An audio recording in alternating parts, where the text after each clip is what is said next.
How are you doing today? Today, we are going to talk about something very important and something I am personally very passionate about, which is creating online courses. And a lot of people believe that it is a very time consuming process and it is very difficult as well. Today, I'm going to shatter the stereotype that course creation is complicated, requires a lot of investment of time and money. This is not the process until and unless you have access to basic internet, you have a laptop with a webcam, you will be able to create a kick-ass course. So don't worry about the logistics. And today we are not going to talk about the logistics, but we'll talk about something much more important, which is preparing for your course and setting the basics right when you are thinking about it, so that when you get to recording and when you launch your course, it's something which has a market demand and people are already waiting for your course to be launched so that they can purchase it. So let's dig deeper and let's get started. A lot of people would say that, hey, Fatma, we want to launch a course and we are super interested in that. But we are not sure what is the one thing on which we should create a course. Maybe sometimes people have different passions, sometimes they have different expertise, and they are not able to pinpoint what is the one expertise that they feel is more sellable, and if they create a course around that, a lot of people would be interested in purchasing that.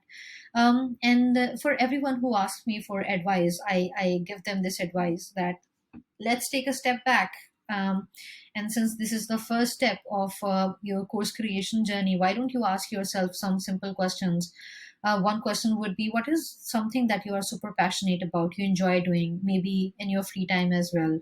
Um, what is your area of expertise? What is it that you have learned, maybe professionally, or you have experienced it, you have been practically working on that expertise for a long time, and if you want to transfer that expertise to someone, you can create a course around that.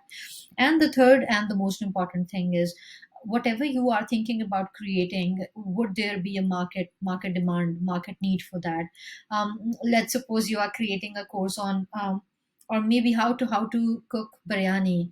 um, it's a very popular Indian and Pakistani dish, right?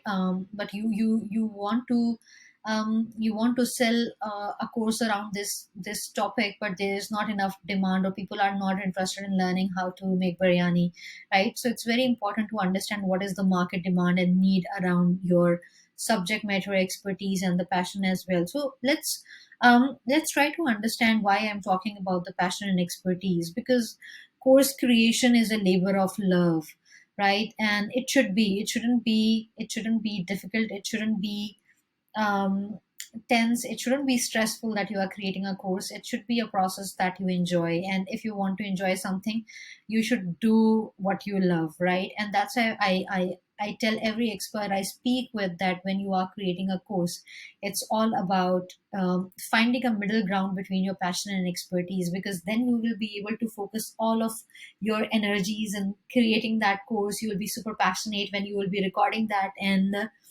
you will shine through, the content will come out and people will be able to see that you love what you are doing, you have expertise in that as well, and the learners are going to enjoy the expertise and the learning process from you as well. So I would say all great courses have one thing in common. They are at the epicenter of the expertise and the passion of the expert. And if you tell me that, Fatima, I am not sure what's going to be my expertise or passion, I'll just say, okay, I am here to guide you, and let's talk about your passion first. Your passion is something you love, and it is something that you do when you are not even working.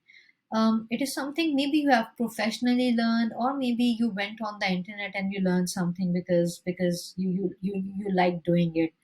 A great example of that would be, maybe you don't have a professional degree in writing or communications, but you like to express yourself by writing on social media, and you have written some of the content which has gone viral.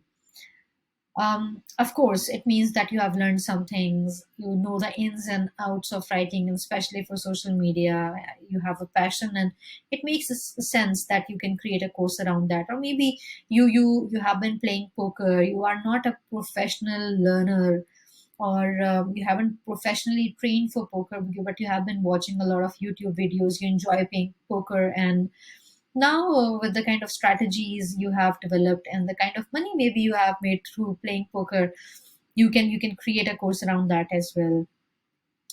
A bad example of passion for in terms of like creating a course, not like a passion is bad, but uh, an example could be you're passionate about listening to music and you feel like you want to create a course around music composition. So if you are just like a great music listener, we don't believe that you'll be able to create a course around music composition, right? Listening to music and composing music are two distinct things. So that's very important.